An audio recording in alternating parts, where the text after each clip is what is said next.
بسم اللہ الرحمن الرحیم۔ میں پوری دنیا سے، پورے عالم انسانیت سے مخاطب ہوں۔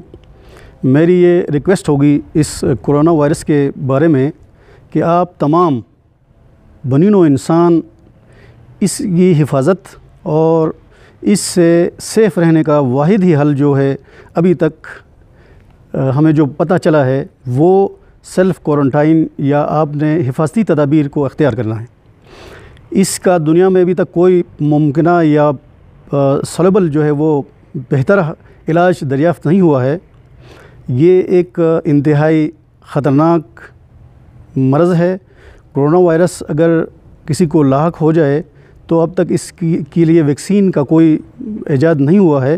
اس لیے میری پوری دنیا سے، پورے ملک کے عوام سے بالعموم اور بالخصوص گلگت بلتستان اور ضلع دیامر کے عوام سے میری یہ ریکویسٹ ہوگی کہ وہ احتیاطی تدابیر کو اختیار کریں، اپنے لیے، اپنے مستقبل کے لیے، اپنے ملک کے لیے، اپنے بچوں کے لیے اور اپنے علاقے کے لیے۔ آپ سے میری یہ التجا ہے کہ آپ جب تک اس موذی جو وائرس ہے، اس کی لہر جب تک باقی ہے، آپ تمام حضرات، تمام لوگ جو ہیں وہ گھروں میں محفوظ رہیں، اپنے ملک کے لیے، اپنے قوم کے لیے، اپنے مستقبل کے لیے۔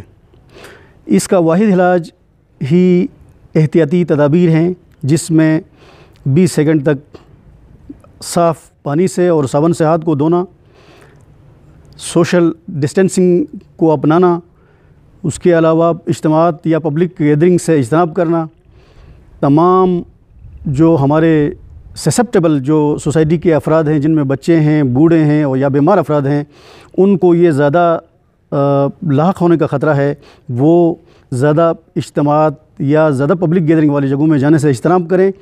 اور اس کا واحد حل ہی احتیاطی تدابیر ہیں۔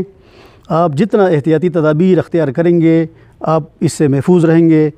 ملک حکومت کی جانب سے جو ہمارے لیے اقدامات یا ہمارے لیے جو احکامات یا جو ہدایت جاری ہوتی ہیں، اس پہ ہمیں منوان عمل کرنا چاہیے۔ بحیثیت مسلمان اور محب وطن پاکستانی ہونے کا ہمیں ثبوت دینا چاہیے۔ آپ سے میری یہ درخواست ہوگی، ایک بار پھر میں آپ سے ملتمس ہوں کہ آپ لوگ انتہائی احتیاطی تدابیر اختیار کریں۔ اس کا حل ہی، اس کا واحد علاج احتیاط ہے، جس میں پہلے ہی ذکر کر چکا ہوں کہ آپ صابن سے 20 سیکنڈ تک اپنے ہاتھ دھو لیں۔ آپ کو چھینک آئے تو اپنے منہ کے سامنے ٹیشو پیپر وغیرہ رکھ لیں۔ اس کے علاوہ گھر میں رہنے کی کوشش کریں۔ آپ جتنا اس کے لیے احتیاط کریں گے، آپ سیف رہیں گے، پورا ملک جو ہے وہ سیف رہے گا۔